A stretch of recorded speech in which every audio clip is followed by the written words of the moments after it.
ഈ കല്യാണ പള്ളിയുടെ പരിസരത്ത് മറവിട്ട് കിടക്കുന്നവരുണ്ടോ? അവർക്ക് വലിയ പ്രതിഫലം ലഭിക്കുന്നു. ഓരോ ദിവസം പാപമോചനം അല്ലാഹു നൽകുന്നു. കാരണം എന്തെന്നറിയോ? 10-30 വർഷത്തോളമായി ഈ മനോഹരമായ ഈ കല്യാണ പള്ളിയുടെ ഉള്ളിലിരുന്ന് കല്യാണ ഉസ്താദ് എന്ന് പറയുന്ന വലിയ മഹാൻ 30ഓളം വർഷം ദർസ് പറഞ്ഞു കൊടുത്തു. 40ഓളം വർഷമായി പല മഹല്ലത്തുകളിലും ദർസിന്റെ ഖിദ്മത്ത് ചെയ്തു. പണ്ഡിതന്മാരെ വാർത്തെടുത്ത ഒരു പണ്ഡിതന് ഒരുപാട് മുത്തഅല്ലിമീങ്ങളെ പള്ളിയുടെ ഉള്ളിലിരുത്തി മഗ്രിബിന്റെ മുമ്പ് പല സദസ്സുകളിലും പല മജ്ലിസുകളിലും ആ മക്കൾ ചെല്ലുന്നത് ദിക്റുകളാണ്, സ്വലാത്തുകളാണ്, തസ്ബീഹുകളാണ്. പള്ളിന്റെ പരിസരത്ത് അന്തിയുറങ്ങുന്ന മുഅ്മിനീങ്ങൾ അത് കേൾക്കുന്നു. അവരെ ഖബറിലേക്ക് അതെത്തുന്നു. അല്ലാഹ് പാപമോചനം നടത്തുന്നു. ഒരാലിം ഖബറിന്റെ പരിസരത്തിലൂടെ സഞ്ചരിച്ചാൽ, ഒരു മുതഅല്ലിം ഖബറിന്റെ പരിസരത്തിലൂടെ സഞ്ചരിച്ചാൽ ദിക്ർ ചൊല്ലണമെന്നില്ല, യാസീൻ ഓതണമെന്നില്ല, തഹ്ലീൽ നടത്തണമെന്നില്ല, തസ്ബീഹ് ചൊല്ലണമെന്നില്ല.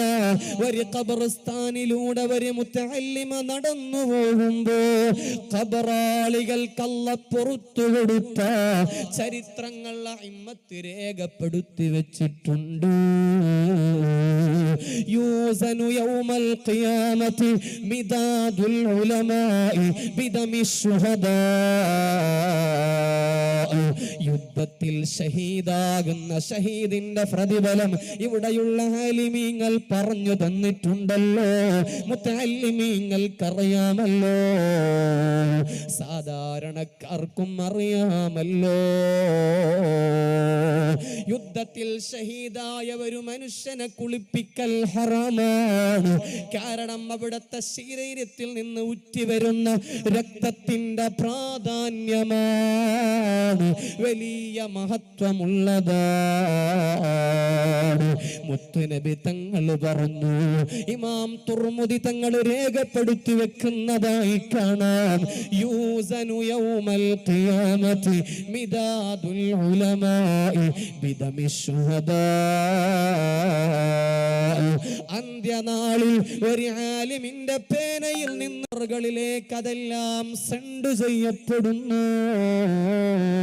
വലിയ ഒരു മഹാൻ ഈ നാട്ടിലേക്ക് നേതൃത്വം നൽകുന്നു. കാലങ്ങളോളമായി ഈ നാട്ടിൽ നേതൃത്വം നടത്തി വരുന്നത് സൈനുൽ ഉലമാ മാണി ഉസ്താദ്. അല്ലാഹ് ആഫിയത്തുള്ള ദീർഘായുസ്സ് നൽകണേ അല്ലാഹ്. മാണി ഉസ്താദിന്റെ വളരെ പ്രധാനപ്പെട്ട ശിഷ്യരായ മഹാനായ കല്യാണ ഉസ്താദ് അവരുകൾ റബ്ബേ നീ ആഫിയത്ത് നൽകണേ അല്ലാഹ്. ശരീരത്തിന് ക്ഷീണമുണ്ട്, ഇവിടെ അന്തിയുറങ്ങുന്ന മഹാനവരെ ബറക്കത്തുണ്ട്, ഈ സദസ്സിന്റെ ബറക്കത്തുണ്ട്.